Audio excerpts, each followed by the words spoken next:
Meeting come to order. This is the annual meeting of the Worthington City Council, 5:30 p.m. Monday, January 13th, 2025, City Hall Council Chambers. If I could have everybody rise, say the Pledge of Allegiance. Pledge allegiance to the flag of the United States of America, and to the republic for which it stands, one nation, under God, indivisible, with liberty and justice for all.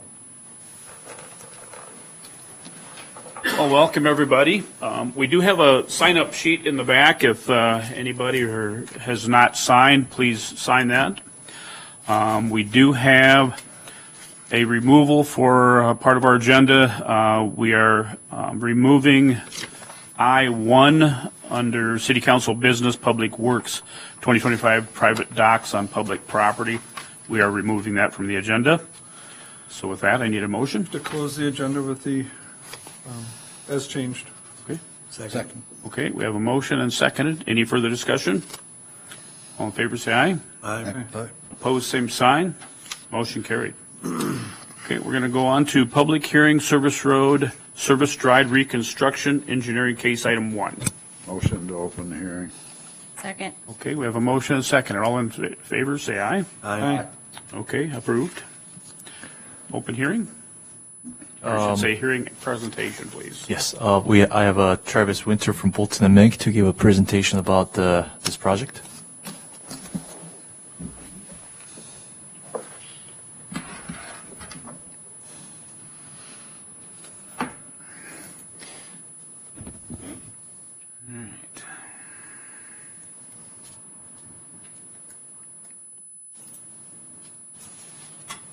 Try plugging it in again.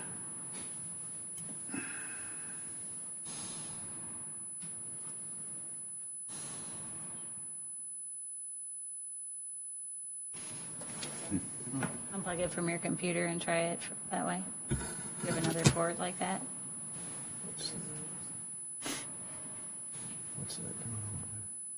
There it is, Oh, there we are.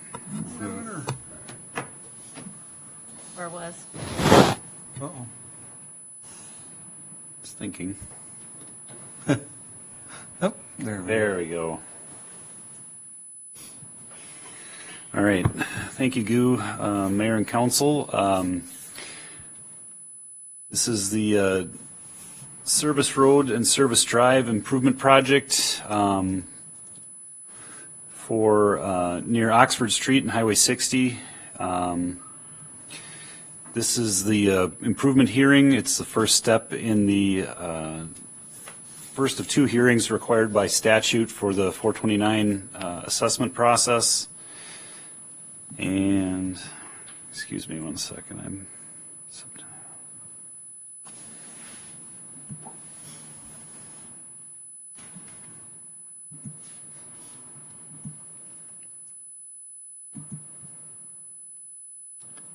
don't know why I have subtitles on my presentation, but, oh, there we go. Thanks, Goo. All right. That was weird reading it on the screen. So this is going to identify the project scope as well as the impacts, lay out what potential assessments could be, as well as the project schedule. After the presentation, then you'll be able to open the hearing to the public and take comment, and that'll give us time to make any adjustments for suggestions that are directed at that time. So our project area is located here on this map. I believe you had a copy of the presentation in your packet, but it is adjacent to Oxford Street and Highway 60 on Service Road and Service Drive. So our main objective here is street improvements. This area was kind of cut off when Highway 60 was reconstructed with the roundabout. There is limited access to the mobile home park as well as to the businesses along this area. We're also looking at increasing storm sewer capacity, decreasing runoff, and helping with any localized flooding occurring. The proposed improvement includes reconstruction of the street, storm sewer, full replacement and installation where appropriate. There'll be some sanitary sewer spot repair as well as water main replacement due to the age of that water line. Here's a map showing the general context of what we're trying to accomplish here. You can see we start at we start near the entrance to Heartland Tire, and Service Road, which is a frontage road to Oxford Street, will be reconstructed. It'll go around and connect into Service Drive, which will also connect into Highway 60. Right now there's an approach that was installed when 60 was reconstructed, so we will take off from there and build the road to improve access. So tonight is the improvement hearing. It was also the resolution on your agenda to authorize plans and specs. From there, we would complete design and advertise in March. We'd look at opening bids in April and considering construction starting in May with completion later this year, and then conducting the final assessment hearing this fall. So the final assessment amounts will be based on the actual project costs. We'll have to mail out notifications prior to the second hearing that's planned for this fall. Property owners will be given a chance to speak at the meeting, and if there's any appeals to the potential assessments, they can be need to be filed at that time. So our assessment policy, the street, right now the main driver of this project is we received a significant amount of funding from the local road improvement program through MnDOT. The remaining costs, that doesn't cover quite all of it. The city and as well as assessments will be covering the rest of it. Per the city's policy, we'll be covering the center 24 feet of the street plus the intersection's ped ramps. Assessable costs will be the curb and gutter, driveways, and any pavement that's outside of that center 24. The rate will be based on an average cost per foot, and will be charged back to the property owners.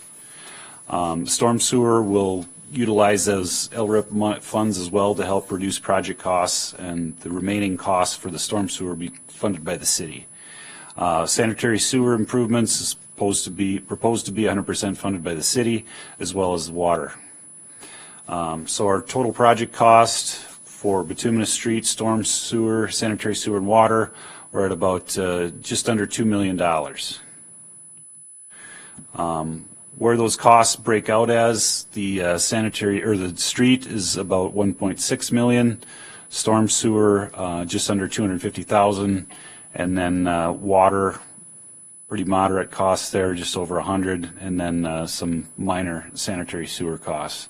So the LRIP grant that was received is going to go to offset the cost of the city share of the project first, and then any that's left over will offset assessments as well.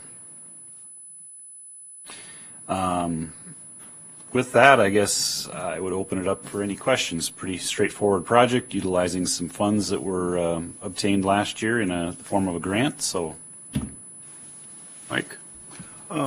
When you come to assessing this property, when it comes to the trailer park side, is that assessed to one entity, the trailer park itself, or to the individual trailers? It would be assessed to the property owner, and that's all one parcel. That's all together. Okay. And then, as I looked at it today, and it looked to me like we're building the road over almost a waterway, or no? Yeah, there is some storm that's going to have to go in to accommodate the conveyance for the stormwater flows there. And that's wise? This was planned, so provisions are in place for accommodating that. Okay. I know that place gets kind of flooded anyways. I used to manage Graham Tire for quite a few years, and it was always, water was backed up. It always ran towards Jaycox and then out to the interstate from there. So that would alleviate a lot of that with running into their retention or holding ponds or whatever that they've got there. Yes, yep. Yeah, it'll definitely help with some of that localized flooding that occurs. Yep. Anybody else have anything? Any testimonies out there? Chris, I see you're with Viking anyways. Have any thoughts or ideas? My concern with going around three sides and cutting the end of our property off on our loss of property from Highland snow and any possible expansion, and then the assessments can be pretty outrageous, catching three sides of us. I don't know if they do three sides or just one. side as far as assessing for property? That one is a bit of a unique case with, being covered on multiple sides there. And then as well, there is some discussions to be had about the need for easement or acquisition there to accommodate the project. But we do need to work with property owners here to come up with a solution. Our current policy says we do not assess all three sides of the road when the lot is small enough not to be able to subdivide it. So it won't be, or by ordinance, we can't assess all three sides. Okay. And again, we'll have to talk a little more in detail as individuals, how to come up with the assessment rate too. So in that one slide that you had the dollar figures on, where it says assessment back to the owners, it was like two of them had like 54,000. So will all the property owners, their total assessment just be the $110,000? So the total. Same dollar figure there, aren't they? Sure. So the property owners, the assessments are estimated to be for everybody about $55,000 For every property owner? total for Oh, everything. Total. Yep. Paid over, is it a 10-year assessment or what's? 15 15-year years, assessment, okay. Yep. Any other testimony? Questions?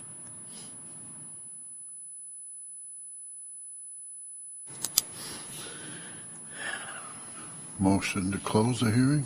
Second. We have a motion to close. We have a second, okay. Any further discussion? All in favor, say aye. Aye. Opposed, same sign. Motion carried. And we have action on the hearing. I'd make a motion to approve Service Road, Service Drive reconstruction. Preparation of plans. There's a resolution to order improvement and preparation of plan. Yep, sorry. Okay, all right. I'll We have a second motion that. and seconded. Okay, any further discussion? All in favor, say aye. Aye. Opposed, same sign. Motion carried. On to public hearing. Just to clarify for our property owners, this is the first step. This is not authorizing the project to move forward. This is only authorizing to prepare the plans at this point. And as the plans are further developed, the cost estimates will be defined that much better, and the actual estimated assessments for all of the properties will be determined ahead of authorizing to move forward with the project. So there'll be, I would assume would be fairly soon you'll be wanting to meet on the acquisition of the property stuff.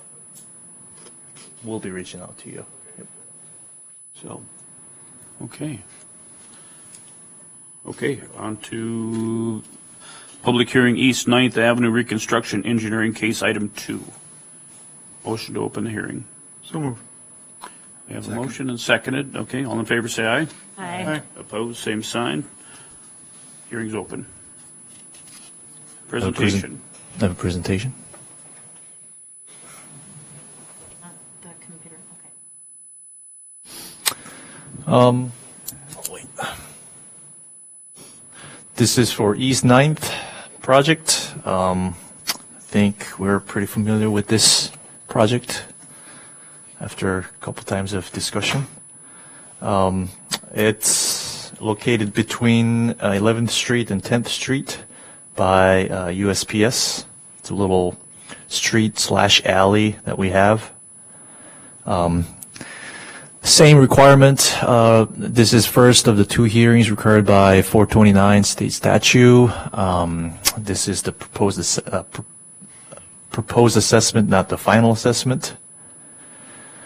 With this project, we're doing water main, water services, sanitary sewer main, sanitary sewer services, base reconstruction, and bituminous surface. We're not including curb and gutter or sidewalk because we main focus was to reduce the price of the project. And this is a little summarized price of the project, including water, sewer, street, and engineering. It comes down to $340,000. And with what council decided a couple special council meeting ago, we came down to we're not going to assess more than $24,000 per lot. That comes down to a total of $96,000 that we're going to assess. and city cost will be no less than $244,000. Okay, any questions, testimonies? Any spell questions? Anybody in the audience have any testimony? Move to close the hearing. Okay, we have a motion to close Second? and a second. Any further discussion? All in favor, say aye. Aye. Opposed, same sign. Motion's been carried. Council is requested to pass the resolution in Exhibit 2, order improvement and preparation of plans for East 9th Avenue reconstruction required by State Statute 429 to proceed with the assessment project. Staff recommends council pass the resolution. Move to adopt the resolution ordering improvement and preparation of plans. All right, Second. we have a motion and seconded. Any further discussion? All in favor, say aye. Aye. Opposed, same sign. Motion's carried. Thanks, Scoop. Consent agendas, city council minutes, regular city council meeting minutes, December 23rd, 2024. Water and Light Commission meeting minutes of January 6th, 2025, excuse me. We have financial statements. Municipal liquor store income statement for the period of January 1st, 2024 through November 30th, 2024. Olson Park statement of revenues and expenditures. Also Fieldhouse statement of revenue and expenditures, both for the period of January 1st, 2024 through November 30th, 2024. Council business case items, annual appointments, appointment of city attorney, application for exemption from lawful gambling, Whitetails Unlimited, Minnesota Southwest Deer Camp, 2025 off-sale license renewals, and bills payable. Motion to, Move to approve consent agenda. okay, Second. we have a motion and seconded. Any further discussion? I'd like to make a comment on the Fieldhouse financials. It looks like they're at least coming in the right direction. They're coming down. I thought that was good. Thank you. Yes, thank you. Right. Okay, with that, we'll move on to city council business, public safety. We have to Did we vote on that? No, We we have got to it, vote. yeah. Okay, Vote on the, Motion and a second. we need a motion. No, we have a motion and a second. Okay, we have a motion. Okay, so all in favor, say aye. Aye. Opposed, same sign. Motion's carried. Mayor, Council. The Worthington Police Department has set the official date for K-9 Winston's retirement for January 13th, 2025. K-9 Winston started his career with WPD in 2017, partnered with Detective Jake Walker.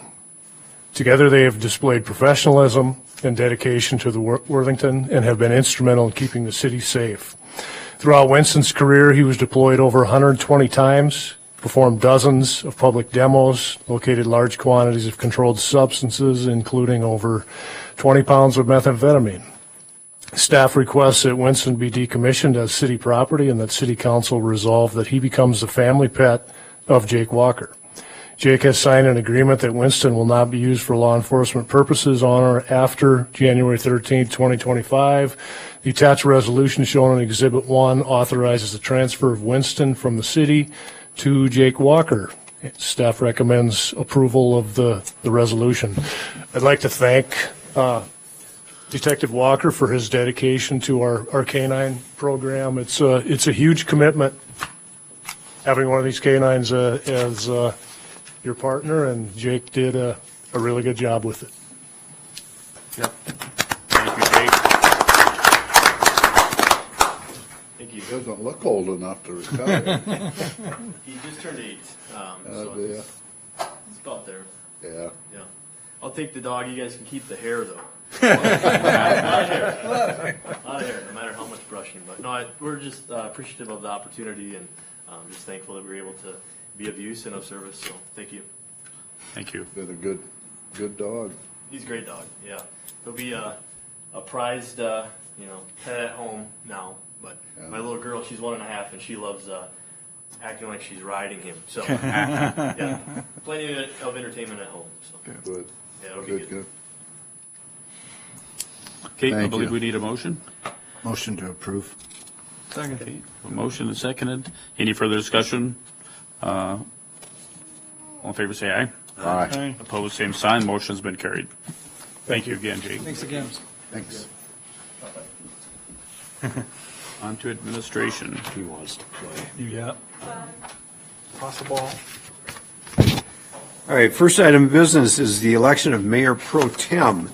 Pursuant to Section 202 of the City Charter, at their annual meeting, council shall elect by ballot a Mayor Pro Tem to preside over the meetings of the City Council during the absence of the mayor from the city or upon the inability of the mayor from any cause to discharge duties of the office. Paper ballots will be distributed at the meeting for election of the Mayor Pro Tem to serve in 2025.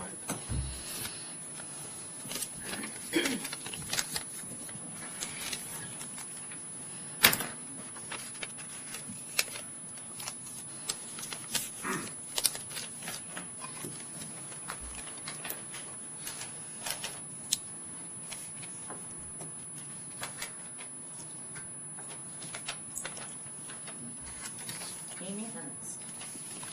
Congratulations. Congratulations. Congrats. Thank you. So now, Amy Ernst has been elected as Mayor Pro Tem for 2025. Thank you.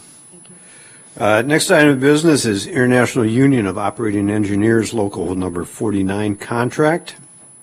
Current contract with the 49ers, which represents non-salaried employees in the water, wastewater, public works departments, and our engineering technicians expired at the end of 2024.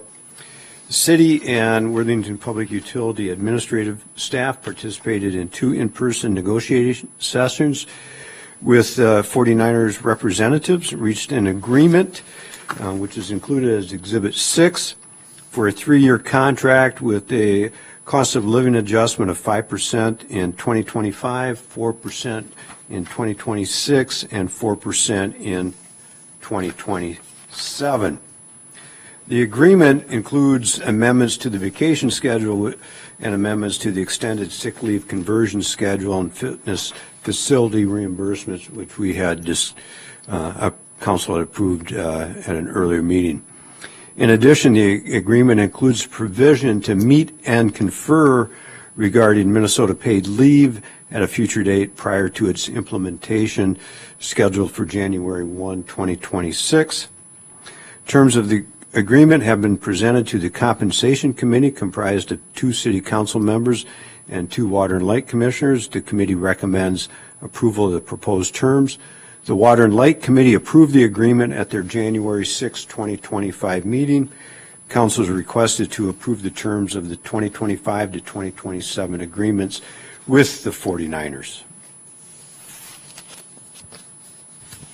Are we full staffed with engineers with all the departments? I'm sorry? Are we full staffed with all of our engineers in these departments, or are we? At present, yes. Okay, good. I was curious why the not addressing the Minnesota paid leave. Because that will be up to City Council. Minnesota paid leave will implement a payroll withholding to fund that new state program. The employer, City Council, can share that cost with the employees of up to 50% withholding, or anything in between the city paying the entire amount of the withholding up to sharing it at 50-50. So at some date in the future, council is going to have to decide how they want to share the withholding cost between the employer and the employees, and that has not been addressed.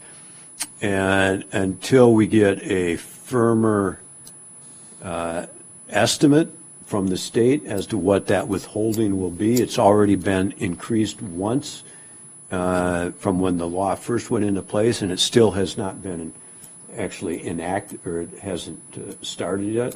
So we don't really know what that withholding actually might be. It likely is going to be closer to 1% of the gross payroll, much like Social Security and Medicare it's going to be a pay withholding just like that. With those, it's equal share, the same amount as withheld, the employer's obligation as withheld from the employees.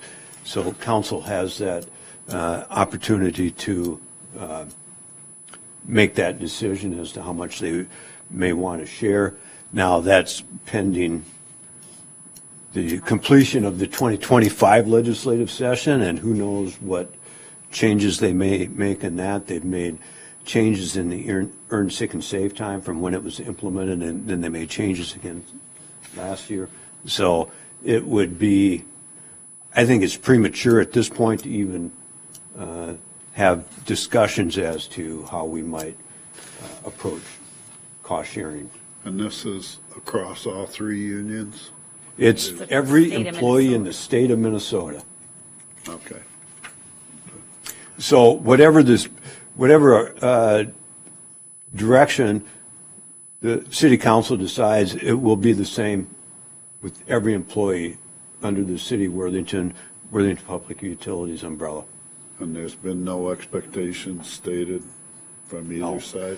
We've stated that the decision will lie entirely with the employer, and it's a matter of, we'll have discussions sometime later this year. I'm thinking it probably not before summertime, and council can decide how much of that withholding you care to pay. And at that time, we'll have, hopefully they'll set the rate for 2026, so we can give you exact dollar amounts what the impact would be on the budget. I guess I'd make a motion to approve the contract with the operating engineers, Local 49. Second. We have a motion and seconded. Any further discussion? All in favor, say aye. Aye. Opposed, same sign. Motion's carried. All right, next item of business, we're going to delay the first item, the private docks on public property, which we pulled from the agenda. Next item is authorize staff to advertise for bids. City Council on October 14 entered into an agreement with the firm of Bolton and Mink to do design work for a 150-foot by 50-foot 3-bay hangar unit at the Worthington Municipal Airport. Bolton and Mink has now completed the plans and would like council's authorization to advertise for bids. The proposed timeline is authorized bids today on January 13, open bids on February 5th, and have a bid recommendation ready to present to the council on February 24th. This hangar is funded 95% through federal funds, 2.5% state funds, and 2.5% local funds. Given the estimate of $1,215,000, this city's share would be around $30,000 for this undertaking. There are a couple of alternate bids in there. The FAA, as part of their approved cost sharing, they pay for a very minimal amount of insulation on the roof structure. We are putting an alternate in to insulate the exterior sidewalls to add a little nicer building. And there's a couple more alternates in there in the event that the 3-bay hangar comes in over budget and doesn't get approved. We'll have alternate bids to reduce that to a 2-bay hangar. So there'll be plenty of options and numbers to look at when those bids are received and presented to council later in February. And then, Yes, Amy. the municipal airport fund will pay for that 1% of the city share? I'm sorry? There's funding in the airport fund for that 1%, correct? 2.5%. Or 2.5%? Yes. Okay, excuse me. Now, some of these, like that alternate with the additional insulation, that would add to the city share because that would not be covered under the FAA approved But there would still be an adequate funding in that Yes. fund for it. Yeah. So once the bids are received, we'll do the homework so that we can present everything, hopefully in a legible manner, so you can make an informed decision on that. So tonight's action is just to move forward with advertising for bids. How's the occupancy out there with the current? I think there's only one or two hangars. Do you know, Chris? Is it Yeah, exactly. I don't know if, but yeah, it's got to be that two. I don't think it's been three for a while. I think we're pretty near full. And I think one of those for sure is really just storage. for It's ourselves? not really for ourselves. It's not really compatible for a aircraft. So. I think even the airport is interested in putting up a hangar towards the north of their building too, possibly in the future. Are these three hangars then, are they larger than the ones next to them? Yeah, they're larger than the T hangars, so they're, Okay. They're the 50-foot width there is would make it possible for some of the certain number of or certain type of aircraft. can you get a King Air to in be- there? Not in the. I don't think in those. You can fit a. I think it was a Pilates that you can fit in the 150 or the 50-foot wide. I'm not sure about the King Air. Okay. Yep. I'd make a motion to approve. Okay. Second. I have a motion and a second. Any further discussion? All in favor, say aye. Aye. Opposed, same signs. Motion's carried. Next item is a budget amendment to purchase a Public Works truck. Public Works staff is requesting council's approval to do a 2025 budget amendment to purchase a new Ford F-350 one-ton truck. Due to the type of truck that suits our park department and which needs include a single cab, longer wheelbase that will accommodate a longer box, dual tires, we have found in the past that these vehicles are very difficult to attain. Staff located a truck that meets our needs and would like to purchase the chassis portion at this time. The truck that we're replacing was due to be replaced in 2026. We'd like to make that amendment to move it up to purchase it in 2025, in large part because we found one and we don't want to miss out on the opportunity. Our current 2025 ERS budget to replace our 2011 truck, which we are scheduled in 2026, has a reserve balance of $53,666. The quoted price on the new one-ton chassis is $51,287. Staff's intention at this time to purchase the new chassis in 2025 and budget for the box hoist and lift in 2026. Council action is requested to allow staff to amend the 2025 budget for the purpose of purchasing a new truck. Amy? Excuse me, go ahead. So you're buying the chassis without the box, so it's not going to be usable for a year? Is that a correct statement? That would be a very correct statement. Would it make more sense just to buy the whole thing and then pay ourselves back in a year? Yes, the So cost to outfit it, to put the box and hoist and everything in, is $27,188. We currently will have at the end of 2025, $364,000 in the Park and Recs Department ERS budget. So yes, we can easily find the funds to fully outfit the truck. in my And head, that makes sense. That way we can use it right Right away away. instead of waiting sitting there for A year. 8 months to. Yeah. Where we have the trucks outfitted, is that something that they would be capable of doing sooner rather than later? then 6 months? Yeah. Yeah, this is a little smaller outfitting. So yes, I think we're probably hoping 6 to 6 to 8 weeks they could outfit it.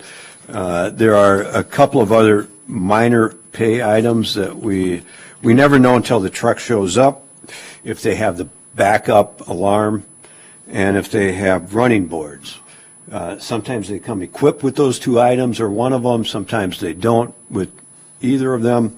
The added cost on those two items would be just under, right at about $1,000 more if they're not equipped. So to fully outfit the truck would be an additional right around $28,000, and it would be the wise direction to go to proceed with both. And the current truck will be put up for That will surplus? be, yes, that will be, we'll come to council and ask for permission to dispose of the truck, and we put them out, take blind bids or closed bids, and we have rarely received bids that did not exceed our estimated cost. There are a lot of people that like to buy our retired vehicles because they know they've been kept in good shape, and they're usually outfitted pretty significantly with good equipment. I'd make a motion to have a budget amendment for the fully outfitted truck as discussed tonight. So Second. the 50, Be 51,000, roughly 51,000 plus 30,000. yeah, 30, okay. So right around $81,000. I'll second that. Okay, we've got a motion and a second. Any further discussion? All in favor, say aye. Aye. Opposed, same sign. Motion's carried. Engineering. Back to engineering. All right. On December 23, 2024, during the council meeting, the council passed a resolution to order feasibility report on the East Flower Lane Extension project. A preliminary engineering is necessary to draft an accurate feasibility report. Bolton & Menk, Inc., task order number 30 in Exhibit 31 in Exhibit 3, provides preliminary engineering service, which includes topographic survey, cost estimate, and final design of regional stormwater pond. The task order is not to exceed $65,000. Bolton & Menk, Inc. to provide the preliminary engineering service. Staff recommends the approval of task order 31. Is this only for the stormwater pond? Correct. We are doing the roadway design work in-house Correct, including the utilities. and utilities. The reason we're hiring Bolton & Menk is there was a feasibility report about 10 years ago addressing all the stormwater pond, regional stormwater pond, but with the new developer coming in, and they submitted the layout of their apartment, and there was a little overlapping from their design, the lot design, to the stormwater pond. So we have to either move the stormwater pond to a different location or talk to the developer to change their layout. So Bolton & Menk comes in here, and they're planning on communicating with the developer and us city to design the best location of the stormwater pond for the regional area. And this is not in our expertise to do this type of Okay. design work. Just a question, I'm not sure if I've ever heard this, but the stormwater pond for that area, Correct. okay, does any of that cost get assessed to the properties in that area? Yes, we do have a ENR rate of stormwater assessment. Currently, I believe it sits around $5,000 to $6,000 an acre. So the bigger the lot it is, the higher assessment they have to pay for stormwater. And this regional pond will, as further development occurs, they would pick up the assessment. Correct. So this regional pond is designed to encompass the entire 30 or so acre development. Correct. So as future development comes online, they would pick up an assessment Great. representative of the number of acres. So that the they current properties, like that farm place on the corner and then the other kind of farm place. and then- We can go either way. We can put the assessment at when the lot is getting developed, or we can go with, put the assessment right now as of the rate of right now, and then have those properties paid. But they also have the option to defer the assessment, and we can put a condition of we defer until the lot is getting developed. Until then, they can only pay the interest instead of the assessment principal. Okay, and and the we city have done- share on a regional pond like this is, Usually comes around to 60 to 70%. The 70%. okay.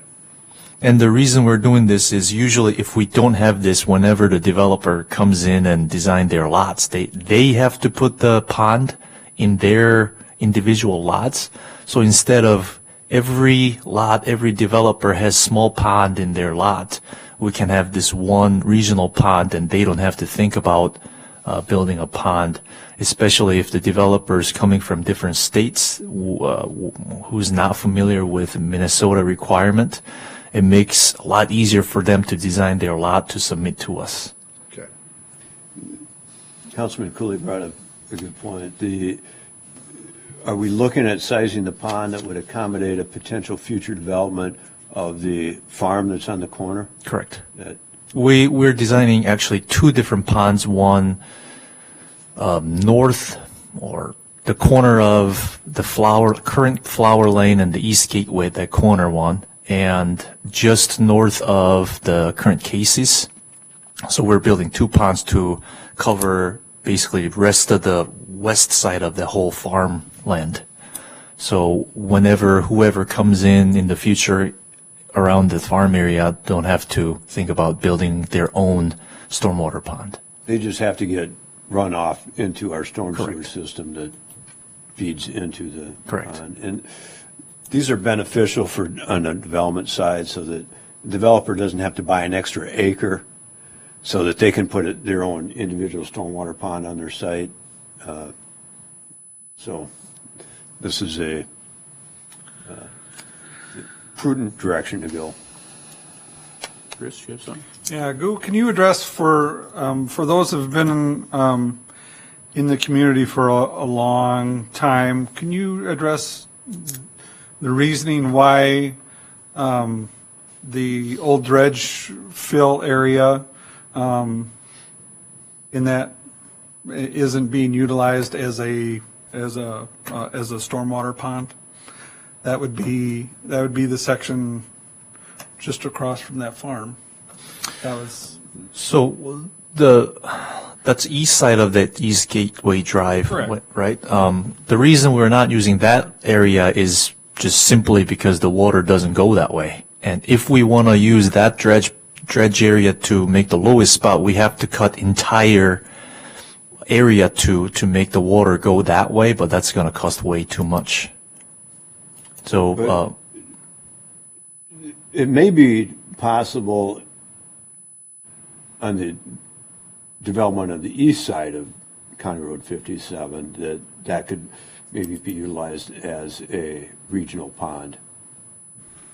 If you can get the drainage to work out. if I can get the drainage worked, yes, of course. But then that area also flows to the west to the pond where we're locating the pond right now. So it's easier for us to just put the pond in wherever we're thinking right now than trying to make the drainage work to go a little bit more northeast to the dredge area.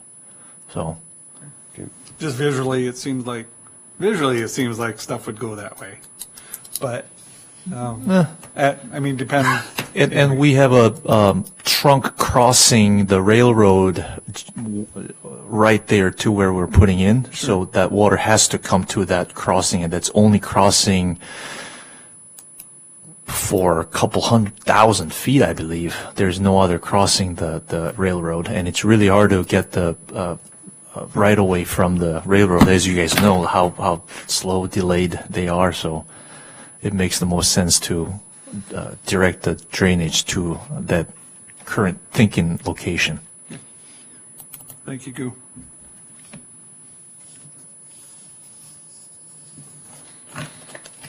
Anything else? Does we need to make a motion? Make a motion to approve task order 31. Second? Okay, we have a motion and seconded. Any further discussion? All in favor, say aye. Aye. Opposed, same sign. Motion carried. Thank you.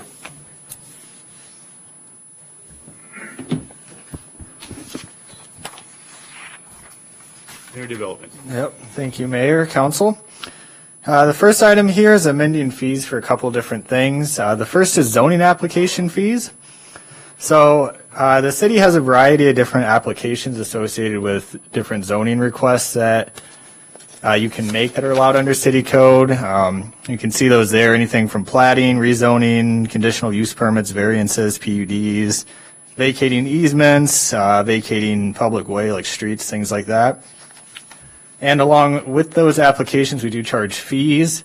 You can see those range from a low of $25 up to $350 right now. These fees cover staff time to review applications, work with the applicant, site inspections, public hearing notices, and other work associated with the request. All of the applications above also require approval from typically Planning Commission and City Council. Easement vacations require action by Water and Light Commission as well.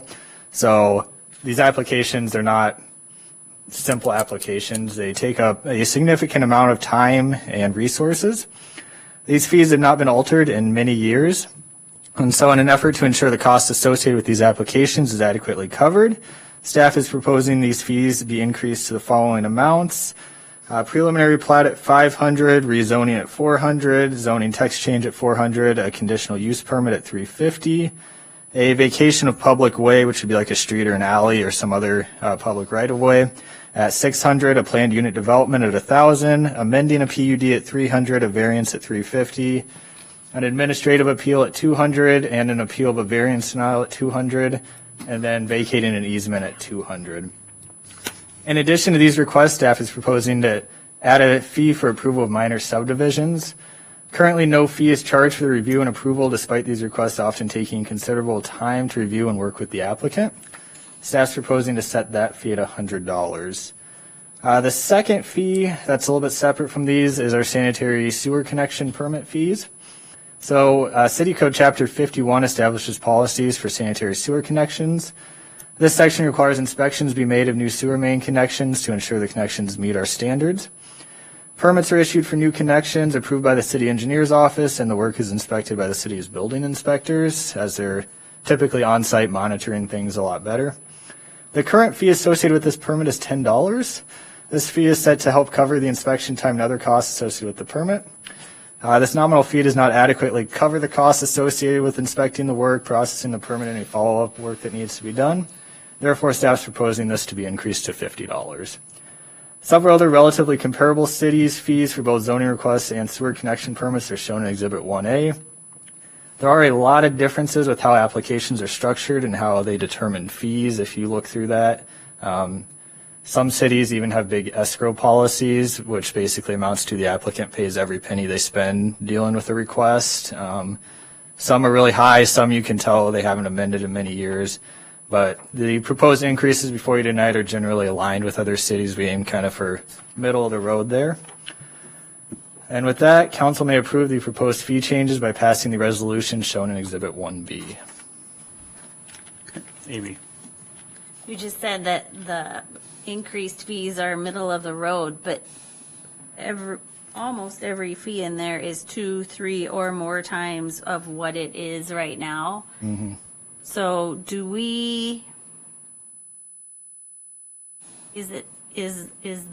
are your positions funded from fees? I mean, is that the primary way that we They're pay for intended your to time? offset the costs associated with it. Now, some of these things do have a significant public benefit to them as well. Some of them, you could argue, don't really have any public benefit, and it only benefits that property owner. And so these fees are supposed to cover the time that's typically spent dealing with these applications that benefit the development or the property owner or things like that. And by middle of the road, I mean middle of the road relative to other cities. Right, I understand that, yeah. Just seems like a very large increase. Yep. Mike? I think, you know, I agree with you, it's a large increase, you know, but it's probably on us for not addressing these fees earlier instead of letting them go so long. I think it's, I appreciate the work that you put into this. You know, it looks like we're way behind a lot of cities our size, so I agree wholeheartedly with them. I just am curious on this, like administration appeal for a variance or a variance to the planning commission. A lot of these cities have NA. Does that mean they don't allow appeals? Either that they don't allow them or they handle them differently. I mostly looked at fee schedules and their city codes to find these fees. I didn't check on how they handle each one of these, so. Okay, because that kind of stuck out at me, you know. Steve? To address your question regarding the revenue side of this, when you look at our budget, we have many sources of revenues. Fines and permit fees is one of them. So we budget so much revenue every year as part of our entire levied budget. And there is a line item in there for what we historically collect or anticipate to collect in that coming fiscal year that offsets the overall cost of the operation. I wouldn't say it's intended to fund the department by any means, but we do count it as revenue throughout the entire city budget. Okay, anybody else? I'd make a motion to approve the proposed fee changes. Second. Okay, we have a motion and seconded. Any further discussion? All in favor, say aye. Aye. Opposed, same sign. Motion carried. All right, thank you. Next item here, this is amend an ordinance annexing parcel 20-0093-750. On October 14th, 2024, City Council approved an ordinance annexing 70 acres of land located north of Interstate 90. The state is requiring the addition of some language in the ordinance pertaining to the description of property prior to final approval. The updated ordinance is shown in Exhibit 2. Once again, this is us learning the specific language pieces they want to see in the ordinances and resolutions before they'll actually approve it. So with that, council is requested to pass the updated ordinance in Exhibit 2. Can you point out what was missing? What's that?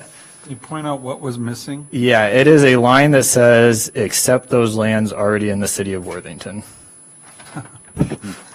Okay. I move to approve the ordinance. Second. Okay, we have a motion and seconded. Any further discussion? All in favor, say aye. Aye. Opposed, same sign.